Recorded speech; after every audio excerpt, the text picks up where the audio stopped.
வணக்கம் நண்பா, வணக்கம். வாங்க வாங்க,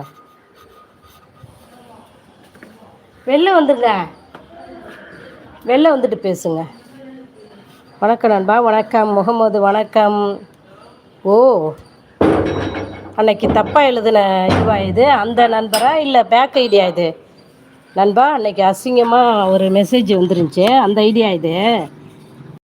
போயிட்டு இந்த நேமு உள்ள நண்பர்கிட்ட கேட்குறேன், நான் வரல மேடம், நான் தப்பாகவே அடிக்க மாட்டேன்ல உங்களுக்கு அப்படின்னு சொல்கிறாப்புல. இது நல்ல ஐடியா பேக் ஐடியான்னு தெரியலையே.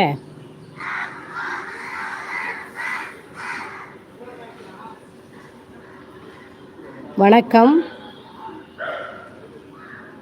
அசிங்கமாக அவ்வளோ பச்சையாக அன்னைக்கு மெசேஜ் அடிச்சிருந்த ஐடி. நேராக போன சேனலுக்கு இந்த நண்பரை நான் கேட்டேன். நான் இல்லை சிஸ்டர், நான் நோன்பு இருக்கேன், வேற நான் அப்படி பேசுவேனான்னாப்புல. இப்போ சொல்லுங்கள்,